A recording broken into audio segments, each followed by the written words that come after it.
How have we been assigned to this particular part of the planet in terms of people, in terms of parents, in terms of people? This is in terms of existence in this planet. And the other question is, which again triggers my belief in God, is who's the person who controls our life before we are born and after our death? So you believe lots of things. So you believe before you were born you were somewhere, after you're dead you're going to be somewhere else, everything you believe. Too many assumptions. When you have so many assumptions, no way to approach truth, isn't it so? If you want to approach truth, the first thing is, you don't assume anything. Is it so?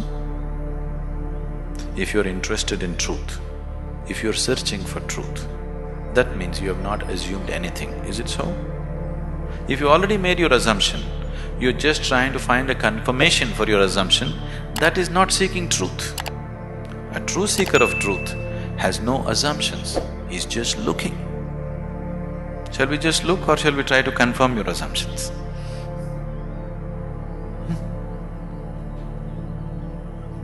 You want confirmation You're right Does that get you any closer? If I tell you your beliefs are right, does it get you any closer to truth? Does it? You feel better. Oh, okay, I've been right. But nothing gets solved, isn't it? Life doesn't get solved, does it? No. So confirming your belief systems doesn't mean anything. This is a big problem with human beings. They want to be right all the time. This is the biggest problem. In fact, it is the basis of all conflict in the world. I am right, you are wrong. This is the problem, isn't it? Isn't it so? What I believe is right, what you believe is wrong. Isn't this the basis of all problems in the world? Whether it's within the family or in the community or in the world or wherever? Yes? Shall we eliminate the problem a little bit? The first thing you need to do is, after all, they're your beliefs. And your beliefs are not original, picked up, isn't it? Your priest or mullah or father or mother, somebody put it into you, isn't it so? Picked up from somebody. It depends how powerfully they worked on you and they work pretty powerfully because the business is at stake otherwise. So what you assume may have nothing to do with reality.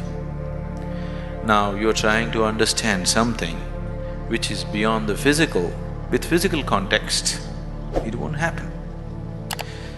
You're trying to perceive something which is beyond physical through sense perception, such a thing cannot happen.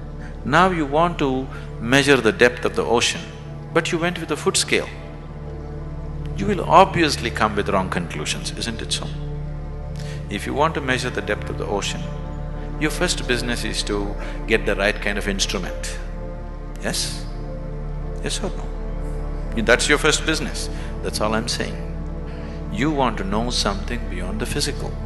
First thing that you need to do is to have a perception which is beyond five senses, which can perceive that which is not physical. Only then you perceive.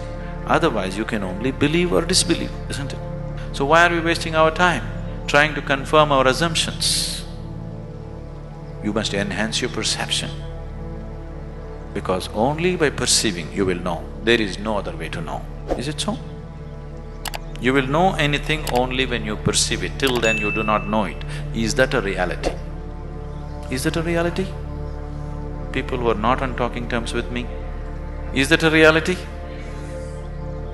If you perceive, you know. If you do not perceive, you do not know. You're unwilling to admit, I do not know, so you believe, isn't it? If you are just trying to pass the social test, belief is a good way to do it. But you want to really know, then belief is not a good way to do it. Belief gives you confidence, and fools getting confidence is dangerous. Do you understand? When idiots become very confident, it's very, very dangerous, isn't it so? Do you see? Intelligent are hesitant. stupid or confident. Have you seen this? Great confidence. Because when you simply believe something, you will have great confidence. You will have no doubt about anything because you don't apply yourself to anything. You're 100% sure. You see George Bush, how confident he is? He's very confident, isn't he? Doesn't he seem like confident? Very confident. He came to India and declared, I am a believer, I am a true believer. I thought, you don't have to say it, can't we see? You must be a believer, otherwise you don't walk blind into situations. If you're somebody with sense, you would look around, isn't it? You would see what is there and what is not there, because you're a believer. Not just in God, in so many other things. The most sensible way to start your life is, what I know, I know. What I do not know, I do not know. Once you come to this sincerely, you will see your knowing will constantly go on expanding on a daily basis. Otherwise, the moment you believe, you are stagnant. Belief is death actually. Marx said, is the opium. Religion is the opium because it puts people to sleep. He's very right. It's put people to sleep, isn't it? Hasn't it? Sleep is comfortable. What's wrong with it? Why sleep? Why don't you die? It is even more comfortable. Do you know that? Because anyway you're a believer, after all your God is waiting, why don't you go? Yes, isn't it? Because anyway you know when you die you'll go to God. What is the problem? Why are you waiting, going to this hospital, all this nonsense? Why don't you go? Why are you delaying your progress towards God? That's not right. You're not a true believer, isn't it?